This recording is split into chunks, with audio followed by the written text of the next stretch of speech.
يا صباح او مساء الفل، عاملين ايه؟ انا مش عارفه اشكركم ازاي، بجد شكرا شكرا شكرا. تعليقاتكم بتحمسني، مشاهداتكم اللي ابتدت تزيد على القناه بجد مفرحاني. ما رجعتش زي الاول وده طبيعي لان انا انقطعت فتره كبيره، فاكيد عشان القناه ترجع تاني اليوتيوب يقترحها على محركات البحث هتاخد وقت.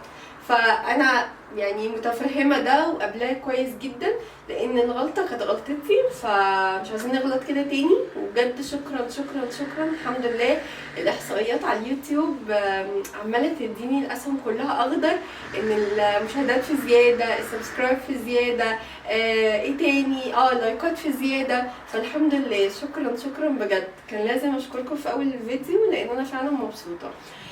وان شاء الله مع الاستمراريه الدنيا هتظبط اكتر. طيب بصوا بقى الفيديو النهارده فيه ايه. عندنا تنظيم، عندي شويه حاجات كده عاوز تتنظم. اول حاجه منهم الادراج اللي انا ركبتها ووريتها لكم الفيديو اللي فات. دي عاوزه ارتب فيها حاجات. وعندي ضرفه في المطبخ فيها حاجات المفروض ما احطهاش فيها، فهحاول اشوف لها مكان والضرفه دي احط فيها حاجات تانية. انتوا فاهمين قصدي؟ حاجه كده يعني في المطبخ هنعملها برضو مع بعض. والنهارده عندي جايبه شويه خضار وجبت ورق عنب عشان رمضان، كل سنه وانتم طيبين. ودلوقتي بيبقى حلو كده قبل ما ينشف ويبقى خشن. انا بحب ايه اول ما بيطلع كده بحب اخزنه، فما خزنتش كتير لان انا عندي من بتاع السنه اللي فاتت، او ما اشتريتش كتير يعني عشان انا عندي من بتاع السنه اللي فاتت. فالخضار اللي انا هنضفه مش هعمله معاكم لان انا عملت معاكم قبل كده تنظيف الخضار كتير. اللي انا هعمله معاكم طريقه تفريز ورق العنب، لان الطريقه دي يعني بصوا تحفه. الورق العنب بتطلعوه اكنه فريش، اكنه لسه جايبينه دلوقتي حالا. فهوريكم الطريقه دي. وايه تاني كنت هعمله معاكم، هنشوف مده الفيديو. ما بحبش دلوقتي اطول الفيديوهات عشان تتفرجوا على الفيديو من اوله لاخره. فهشوف ايه اللي ممكن يدخل في الفيديو ده. بس كده يلا بينا على الشغل بقى التقيل. استنوا عايزه اوريكم حاجه، ثانيه واحده. بصوا جبت الطواجن الصغيره دي او الزبديات دي ليه؟ عشان انا هعمل فيها زبادي في رمضان. كل سنه وانتم طيبين. انا الاول لو تفتكروا كنت بعمل عندي علب صغيره كده ازاز. كان عندي طقم 6 وعندي طقم تاني كنت انا اللي مكوناه، يعني هو مكانش طقم على بعضه. كان تقريبا 6، كان برضو 6. المهم اتكسروا منهم حاجات، اللي فاضل عندي 3 من ده و4 من التاني حاجة كده. فقلت لا، يعني انا ما بحبش ان احط من كل وردة بستان ولا كل بستان وردة حاجة كده، يعني بحب الحاجة كلها تبقى نفس الشكل. فقلت خلاص انا هجيب الزبديات دي. طبعا كلنا عارفين الفخار وطعمته، وطبعا في الزبادي زمان اصلا ما كانش فيه الزبادي في علب بلاستيك كده. انا افتكر تيتا الله يرحمها كان بيعدي بتاع الزبادي من تحت البيت عندها وينادي، وكانت تنزل له السبت ويحط لها الزبادي اللي هو اللي في الفخار ده، وكان بيتباع في المحلات كده. وكان يجي تاني يوم ياخد الفخار اللي فاضي وتشتري منه تاني. كان على طول كده، فكان طعم الزبادي ليه طعم مختلف. فانا بقى قررت اعيد الذكريات واجيب الفخار وهعمل فيه الزبادي. ده لقيته بالصدفه في سبنس فرع مزار مول اللي في الشيخ زايد.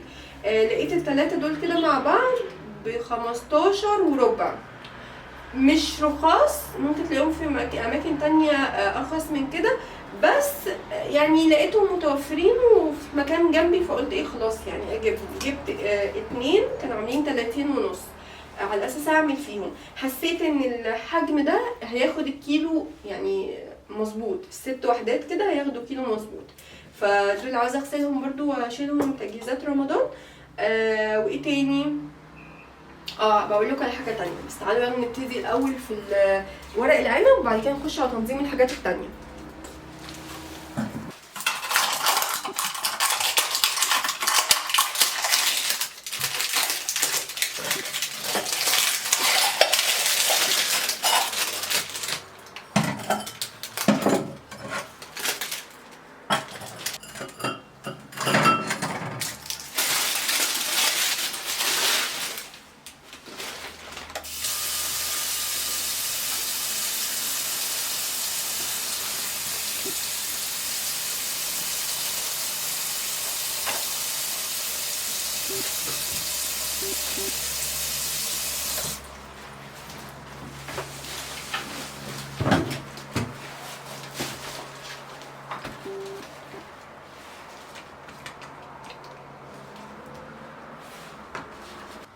عاوزه اقول لكم الشهر اللي فات جبت الجيركن ده من بريل. انا على طول بستخدم فيري، تمام. معرفش ايه اللي خلاني الشهر ده جبت بريل، بس انا هقول لكم ممكن ايه اللي خلاني فكرت في ان انا اجيب بريل. وبصراحه ندمت. اول حاجه كان سعره ال3 لتر، تقريبا 3 لتر، اعتقد 3 لتر كان ب57، تمام. ولا 67، هي 57 67 مش متذكره قوي لان الكلام ده من الشهر اللي فات. وكان عليه ازازه جنرال هديه، تمام. انا كنت محتاجه جنرال، انتوا عارفين انا بستخدم جنرال على طول، فقلت ايه، طب ما انا كده كده هجيب جنرال وعاوزه مسحوق مواعين، طب ما انا اجيب بريل، تمام. ندمت. طبعا الكواليتي بتاعته مش زي فيري خالص خالص. يعني فيري بملى اللي هي بتاعت ايكيا دي ممكن تكفيني اسبوع، متخيلين؟ من كتر ما هو بيرغي وينضف ما بحتاجش ان انا كل شويه احط. دي ممكن احط كل يومين 3 ايام املاها. مش مقتنعه بيه خالص خالص، وقلت لا، انا ايه اللي خلاني غلطه عمري، فمش هكررها تاني. يعني على طول هجيب فيري زي ما كنت بعمل. برغم ان هو تقيل، يعني بصوا سمكه تقيل، بس مش بيرغي كده وينضف ويدوب الدهون. بصراحه فيري بيدوب الدهون بجد، يعني مش اعلانات ولا كده، بس فعلا بيدوب الدهون مهما كان. يعني لما باجي اغسل مثلا الطاسه بتاعت القليه، مجرد ما بحطه بيدوب الدهون وينزلها، وبعد كده اروح واخده تاني منه واقعد بقى ادعكها واغسل. ده لا، ما بيدوبش الدهون.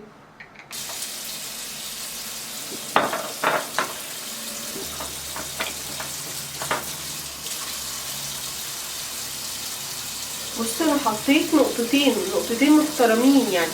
بصوا دي الرغوه بتاعته. مش مقتنعه.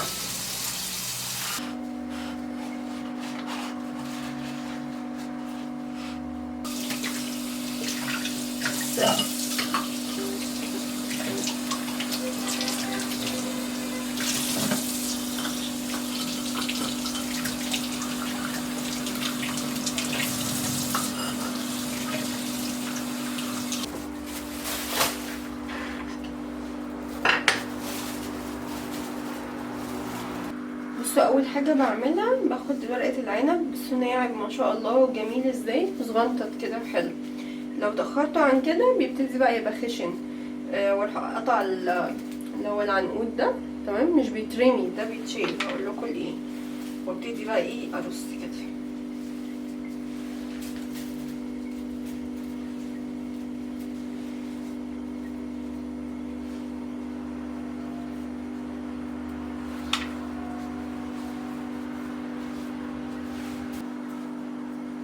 خلوا بالكم خليه كله في نفس الاتجاه، يعني مثلا الخشن تحت والناعم فوق. عاوزين العكس مفيش مشكله، بس انا بحب كده ليه؟ عشان لما اجي الف يبقى الخشن هو اللي من بره، تمام. من غير غسل ولا اي حاجه، ما بنغسلهوش خالص. بنغسله امتى بقى؟ ساعه لما نيجي نستخدمه.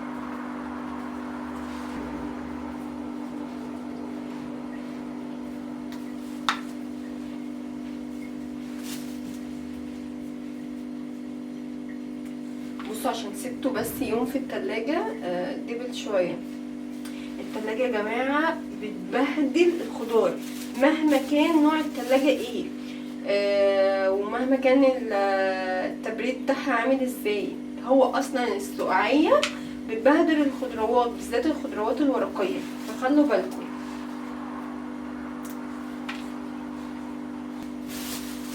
يعني بصوا اللي هما كانوا ملزقين في بعض كويسين. بصوا بقى ده كان على الوش ابتدى يعمل ازاي، مجرد بس يوم في التلاجة. عشان كده بقول لكم اول باول تعملوا اسمه ايه، خضار. ما تسيبوش حاجه في التلاجة خالص كده، الخضار يبقى مغسول ومتظبط ومحطوط في التلاجة. بصوا دي اتقطعت مني وانا بفتحها، مفيش مشكله لان اصلا انا بعمل ورق عنب صغنن خالص، فاصلا يعني ممكن الواحده بقسمها على 2، بالرغم ان هو شوفوا صغير ازاي، بس الواحده بقسمها على 2. ممكن لو واحده صغننه خالص اعملها زي ما هي او اقطع منها حته. يعني بصوا دي مثلا، بصوا هي اصلا قد ايه، مغططة خالص يعني. دي ممكن يا اما اعملها يعني اعمل على جزء كده والجزء ده بلفه لجوه، فاهمين يعني؟ ما خليهاش كبيره برضو. انا ورق العنب بتاعي بالظبط عقله ونص، لو زاد عن كده بحس ان انا كروتهم ومش مبسوطه وشكله مش عاجبني.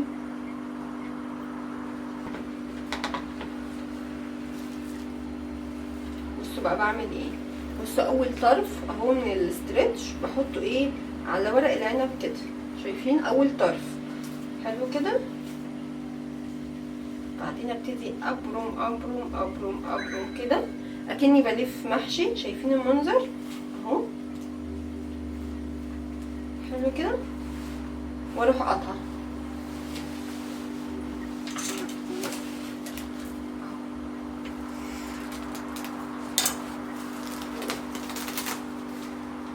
تمام شايفين؟ بعد كده اخد ده كده واخد ده كده. طبعا حابين تعملوا اللفه كميه اكبر من دي تمام مفيش اي مشكله، بس انا حبيت اوريكم.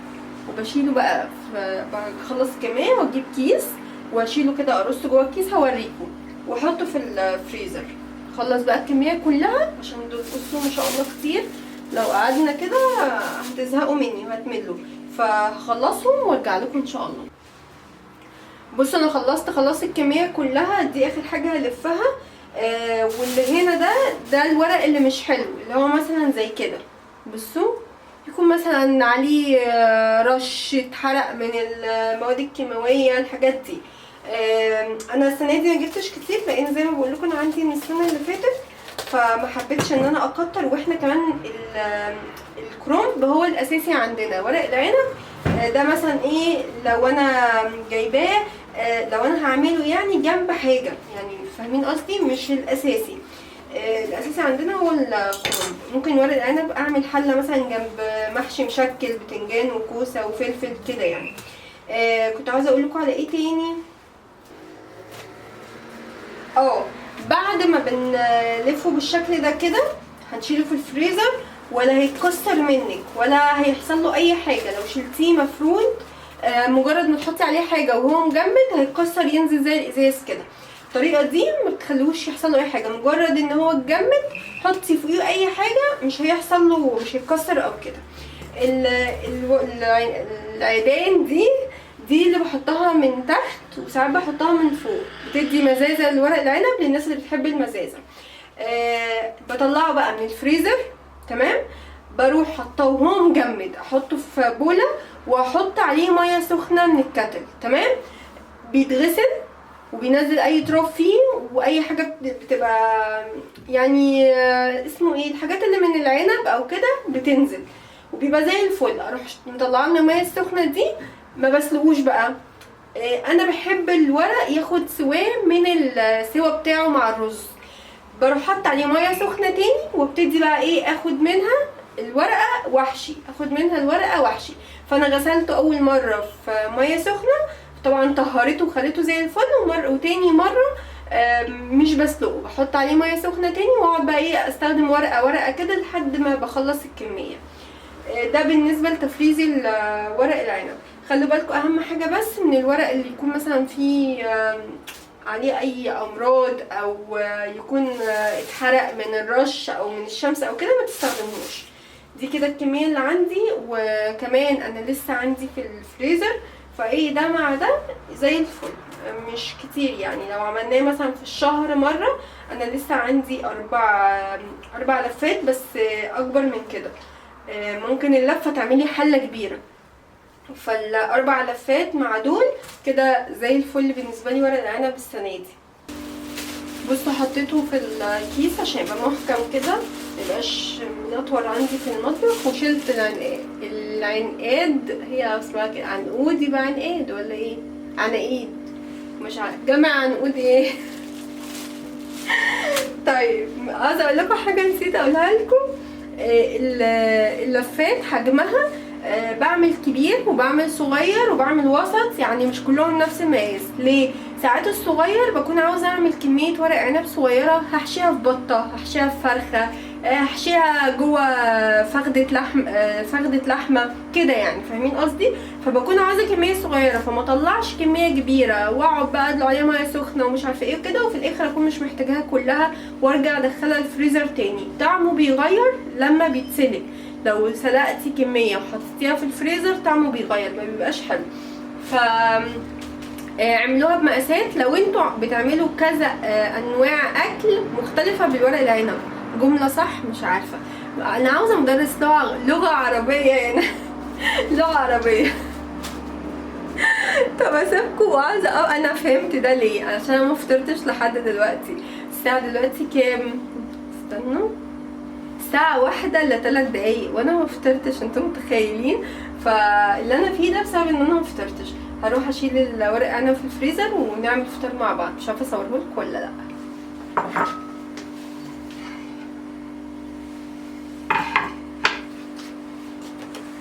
يا بنات عاوزه اسالكوا على حاجه، عاوزه اقول لكم انا بقالي 13 سنه متجوزه ما جاليش هموش خالص. عندي موز، عندي فاكهه، عندي خضار، عندي اي حاجه ما بيجيليش هموش. السنه دي معرفش ايه اللي حصل. جوزي جاب لي فراوله، تمام، وعملت الفراوله ومش عارفه ايه، بس وانا بعملها انا حاسه في هموش بيطير وانا مش عارفه ده منين. المهم بقيت عماله اركز، لقيته ان ملموم على الفراوله برغم ان انا شغاله فيها، انتوا فاهمين؟ فالموضوع الهموش ده انا استغربت وانا بغسل الفراوله، بقى يتكون عليا، انا مش فاهمه ليه، مش عليا كعليا يعني، حواليا كده حواليا على الفراوله. فبقيت مستغربه جدا. بقول لكم بقى لي 13 سنه متجوزه يعني، ما شاء الله ما لقيتش عندي هموشه. الناس كلها تشتكي ان لما بيبقى عندها موز الهموش بيتلم، انا لا. فمعرفش ايه اللي حصل، معرفش هل الفراوله جت بهموشها ولا ايه اللي حصل، انا مش عارفه بصراحه. المهم قعدت ايه، خلصت تنظيف الفراوله وكده، قلت لا انا لازم الزباله اللي طلعت منها وكده تنظيف لازم ارميه لان كده مش هينفع. ففعلا رميناه على طول. ما عملتش حاجه جديده يعني، حطيت الحاجات اللي انا قطعتها، لانشون روز بيف مدخن، تمام، وسلامي، وفلفل حراق وملح وفلفل اسود وبيضه، بس ده اللي انا عملته. فساعتها خلصت وقلت ايه، لا لازم الزباله اكرمكم الله تترمي، ما ينفعش تقعد في الشقه بالمنظر ده. وفعلا ايه، رميناها. بس من ساعتها والبيت عندي فيه هموش. انتوا متخيلين؟ انا بقول لكم بقالي 13 سنه ما عنديش هموش خالص. يعني الناس تشتكي لما بيشتروا موز او كده بيبقى عندهم هموش، مش عارفه لما بيجيبوا خضار او حاجه بيبقى عندهم هموش، انا ما عنديش هموش. فلما حصل بقى الموضوع الفراوله ده، الهموش من ساعتها في البيت. مش عارفه اعمل ايه، مش عارفه هل ده يعني الفراوله جايه بالهموش بتاعها ولا هو ده موسم مثلا وجالي البيت، مش عارفه.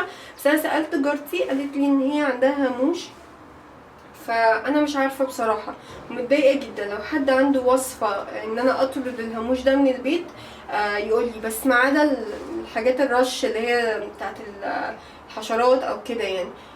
عاوزه حاجه تكون طبيعي. هروح افطر، بس انا خلاص بصوا شويه هتلاقوني كده وقعت.